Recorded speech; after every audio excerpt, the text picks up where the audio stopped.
Sa pagtatapos nga ng ating huling video kung saan susugod na sila Jinwoo sa natitirang higanteng halimaw ay i-review naman natin ang susunod na episode o ang chapter 136 sa manhwa ng solo leveling. Ito nga pala si JB Habi, sit back and relax and enjoy the video. Nag-umpisa ang eksena kay Beru na ngayon naghahanda na at ang mga ibang mga shadow soldier ay nagsimula na ngang sumugod sa higanteng halimaw. Nag-obserba naman si Jinwoo dito. Naghanda na rin ang higante. At nagulat naman dito si Jinwoo na gumawa ng isang malakas na atake ang higanteng halimaw at nagpaubos sa maraming mga shadow soldier ni Jinwoo. Mabilis namang kumilos ito sa gitna ng mga shadow soldier. Sa isip ni Jinwoo na sa sobrang lakas ng higante na ito ay nagawa niyang mapaslang ang mga daang-daang mga shadow soldier ng isang atake lang. Wika pa nito, isang napakalaking nilalang at may malakas na kapangyarihan na para bang pinagbabantaan niya akong umalis agad sa lugar na ito. Hindi ito nakakatuwa. Paano nabuhay ang isang nilalang na katulad nito? May dalawang paraan para mawala ang pakiramdam na ito. Una ay tumakas na lang at kalimutan na ang lahat ng ito. Pangalawa ay tuluyan itong patayin. Napansin naman ng higante ang papaataking shadow soldier sa kanyang likuran. Sinalag naman ito ang atake ni Task gamit lamang ang kanyang mga kamay at nagawa niya ring mapaslang ang shadow soldier sa kanyang likuran. Sa bandang paanan naman nito ay umaatake na rin ang mga ant soldier.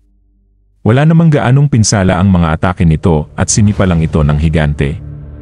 Naghanda na ring umatake si Beru pero pinigilan muna ito ni Jinwoo. Wika nito, wag muna. Sa isip ni Jinwoo na inaasahan na niya ito at marami pa naman siyang mana at ipagpapatuloy niya lang ito para mahanap ang kahinaan ng kalaban. Patuloy pa rin sa pag-atake ang higante at makikita ang pagbaba ng mana points ni Jinwoo. Patuloy din sa pag-atake ang kanyang mga shadow soldier.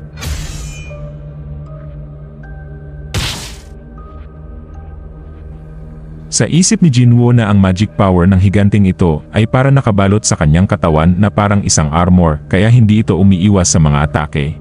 Ganun siya kakumpiyansa. Pero naalala niya na may isang beses na hinarangan niya ang isang atake. Tinawag niya naman si Kaisel at sumugod na nga sila kasama si Beru. Mabilis namang nakarating si Beru pero naiwasan naman ito ng higante.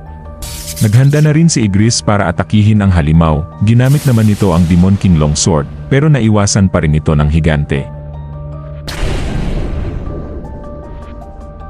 Nakita naman ni Jinwoo ang kahinaan ng halimaw. Umatake naman ito at tinamaan si Kaisel. Ngumiti naman ang higante pero napalitan agad ito ng pagkagulat nang dumaan si Igris sa braso nito. Umatake na nga ito pero sinalaglang ng kamay ng halimaw ang atake ni Igris. May napansin naman ito nang lumitaw si Jinwoo at nagawang mahiwa ang mata ng higante. Napangiti naman dito si Jinwoo at wikang, tulad nga ng inaasahan ko.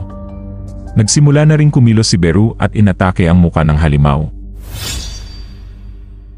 Nagpalabas naman si Jinwoo ng mga dagger at ginamit ang skill na Ruler's Authority at sabay-sabay nilang inatake ang higante. Sa isang lugar naman malayo sa laban, pinapanood naman nila Jinho at Hanekawa ang mga kaganapan. Wika ni Hanekawa, hindi na ito laban ng mga halimaw at ng mga hunters, ito ay laban na ng halimaw sa halimaw. Makikita naman sa muka ni Jinho ang pagka-proud. Nalipat naman sa higante na ngayon iniinda ang mga galos na natamo niya sa mga atake nila Jinwoo. Naghanda ulit si Jinwoo at ginamit ang kanyang skill na Violent Slash o Mutilate at nagawang mapuruhan ang kaliwang mata ng halimaw. Tinawag naman ni Jinwoo si Beru at agad namang umatake ito. Pumasok naman si Beru sa mata ng higante. Paulit-ulit namang ginamit ni Jinwoo ang kanyang skill na Violent Slash at sa loob naman ng halimaw ay nagsimula na ring umatake si Beru. Napasukan naman ito ng dugo at tuluyan nang bumagsak ang higanteng halimaw at namatay na ito. At diyan nagtatapos ang episode o ang chapter 136 sa manhwa ng solo leveling at see you sa mga susunod na mga video. Kaya kung nagustuhan mo ang video na ito ay mag-like, comment at mag-follow ka na rin sa aking channel for more videos like this. Muli, ito nga pala si JB Habi, maraming salamat at peace out.